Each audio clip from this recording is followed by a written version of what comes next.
Crappy culture.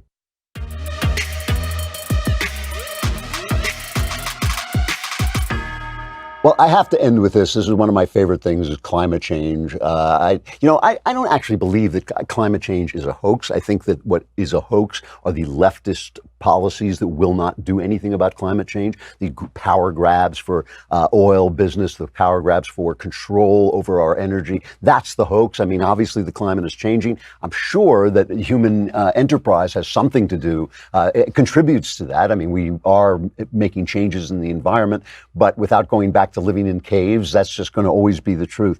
But the thing that they're fighting for is not to save the climate, just like they're not fighting for tolerance to gay people. They're fighting to make sure they have control over your thoughts. They're not fighting to enforce the law on Donald Trump. They're fighting to make sure he doesn't take their power away. In the same way, they're not fighting for the climate. They're simply fighting for that power grab. And you can see it in this guy. I love this cut. This is Jacob Ward. He is the new technology reporter for NBC. And he talks about recent disasters and why they should be great because they bring climate change to you personally.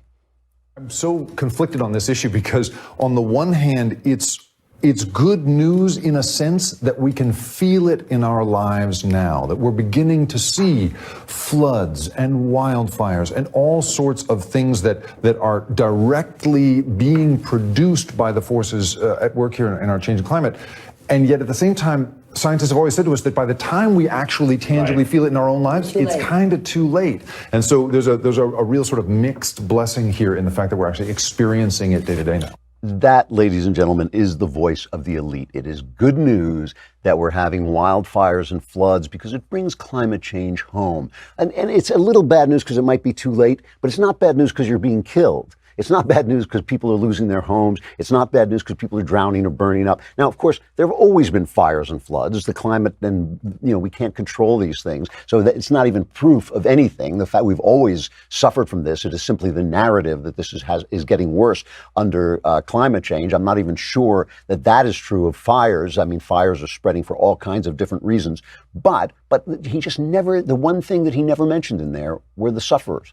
I mean, how could be good news for people to lose their homes, for people to die in fires, for people to be washed away? He said it's good news because it's bringing climate change home. It's bad news because it may be too late. But it was never bad news because anybody was getting hurt. That is the voice of the elites. They do not care what's happening to you. They just want their damn power. Give it to them. Give them the power now. All right.